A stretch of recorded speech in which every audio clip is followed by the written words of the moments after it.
Duncan Fremlin here from the band Whiskey Jack. I'm here to talk banjo with one of the best banjo players Canada has ever produced.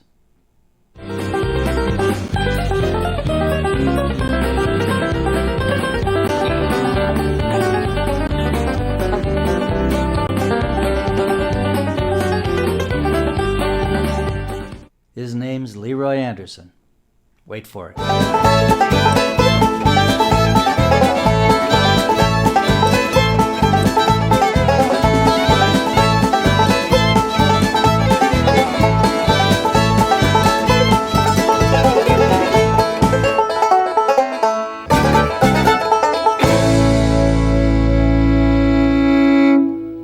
First of all, Duncan Fremlin here from the band Whiskey Jack, and I am introducing my longtime friend and musical colleague, LeRoy Anderson.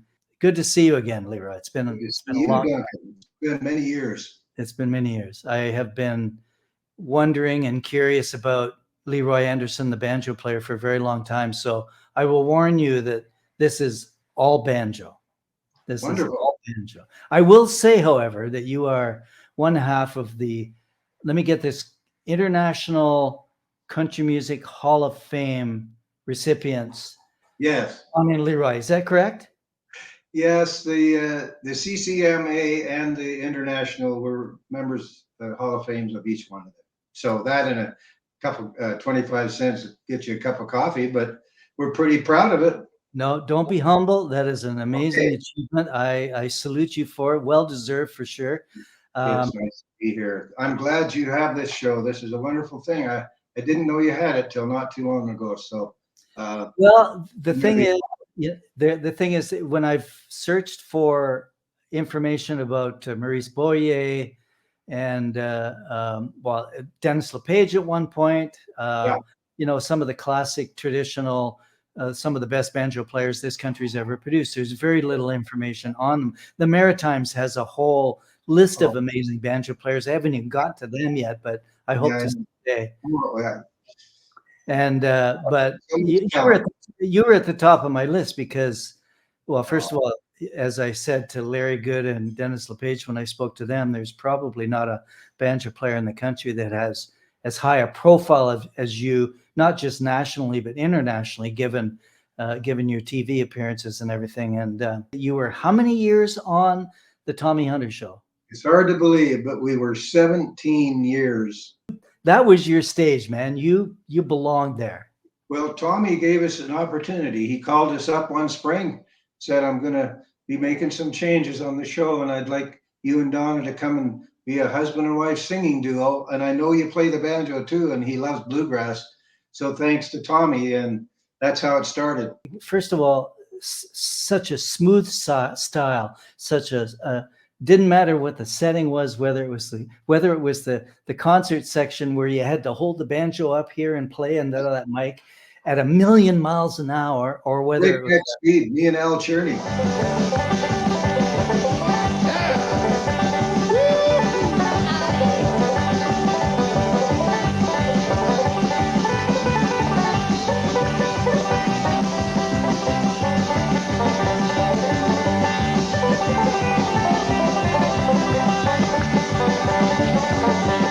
I was just holding on to keep up with Al Cherny, man. He would drive the tempo.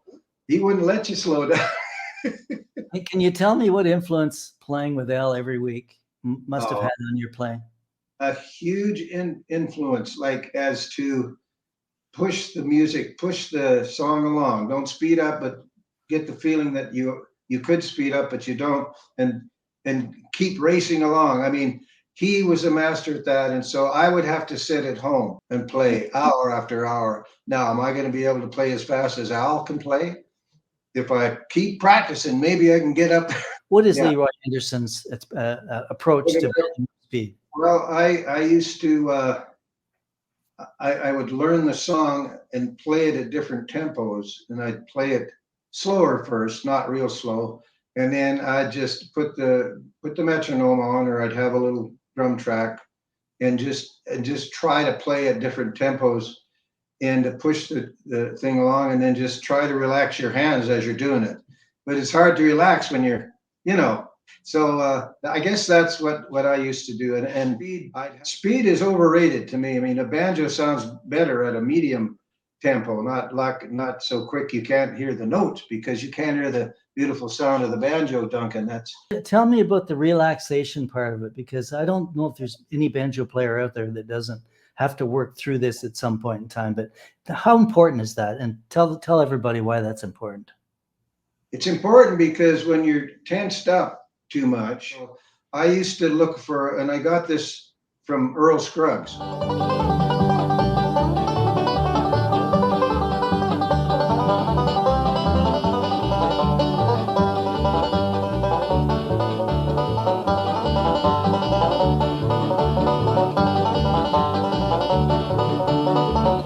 Drive it along better. So I used to try to do that, Duncan. Well, I have a series of questions that I'm going to get to here, but one of them involves Earl Scruggs, and I know you lived in Nashville for a long time, and I had the occasion to meet and hang out with David Talbot quite a bit down there, and I know that you live down there. So tell me what influence it had on your musicality in general in Nashville, and who did you hang out with? Who do you know that?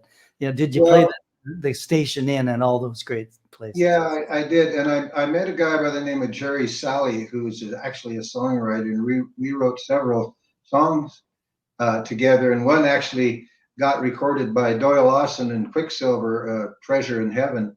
And it got on the award-winning album that he had out for gospel bluegrass. But anyway. Treasure in heaven, faithfully kept in God's care. Riches far beyond measure. But my banjo playing improved down there, and that's where I took up clawhammer too, and that helped me with both styles. The clawhammer, as you know, has kind of a lilt to it, and you can play it at just about any speed, and it sounds good if you just relax it. And so I guess that helped a lot, and I used to. I went to the NAM, the NAAM, the North American Instrument thing, and he was over at the Gibson booth. And I guess the most exciting thing that for me to hear was I went over to him and I told him who I was, and he had watched our show because we were on the Nashville network for 7 years, right? And so we were seen all over the States as well as Canada. So he said to me, first of all, I was very humble. I mean, I humbled myself. I said, "You have changed my life for the better." I said, "by the way you play that banjo. So thank you for that." And he said, he looked at me and said, "Yeah," he said, "you're a good banjo player." And I mean, when he said that, I thought, well, I'm good. Thank you. Did you ever learn to read music? What kind of musical education do you have? Well, I can read tablature, but that's not music. Every banjo player knows what tablature is, when you have the number of the strings and then the frets and what the numbers are. No, musical notation, no. But can I ask what kind of banjo you have in your hand there? This was made for me. This was an endorsement made by the Gibson Company. When what's his name was there. I got it through. It was made for me right from scratch on Massman Drive in Nashville at the custom shop. I got it through Bill Monroe's banjo player. So I got a call from Greg Rich, who was the guy that built these. He was the banjo guru guy at Gibson. That they did their goal was to do the reissue of the 1930s Granada. And that's what this is. It's a beauty. And this thing was made in 1990, So in the last 5 years, this thing, I've been playing it. I can't put it, when I start playing this banjo, after a half an hour, I'm good for 2 hours. I'll sit it on my knee like this, and my knee will go to sleep. Right?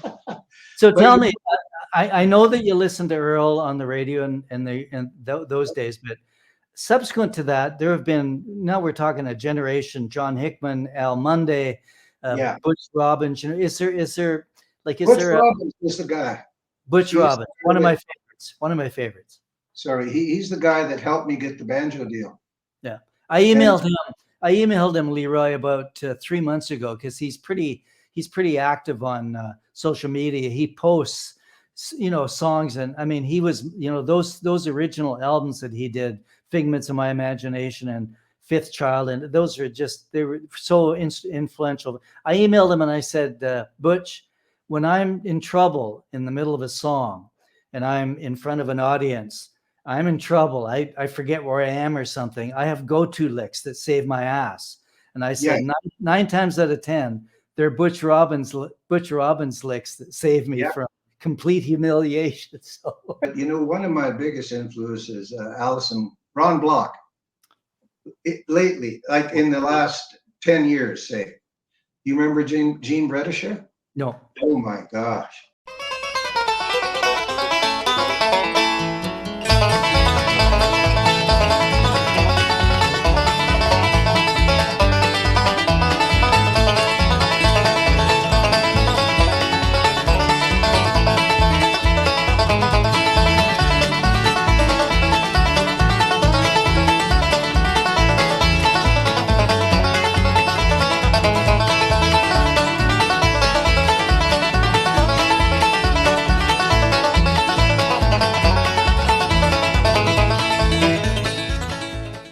I've got an album. I should make a copy and send it to you. He was one of our finest, but he's from a generation older than us.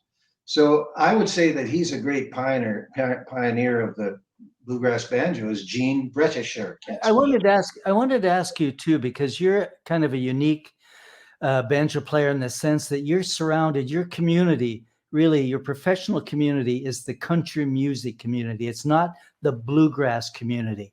That's true. So, and I think of Osborne as another one that is known for taking fiddle, steel guitar licks or whatever and applying them to the banjo. And I'm wondering, given that your experience on the Tommy Hunter show, and I know many of your live performances with Donna are country music focused performances. Yeah. How have you incorporated those different instruments into your playing in the same way that, say, Bela Fleck would have incorporated saxophone or something into his playing? I'm just curious how that fits with you.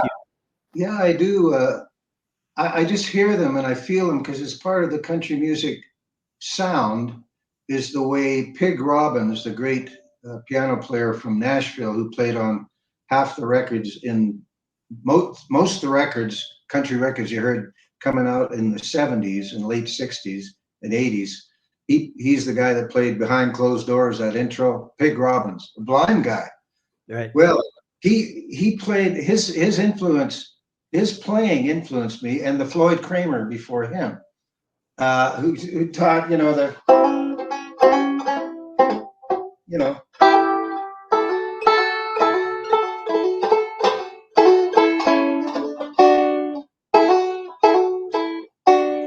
that's piano stuff, right?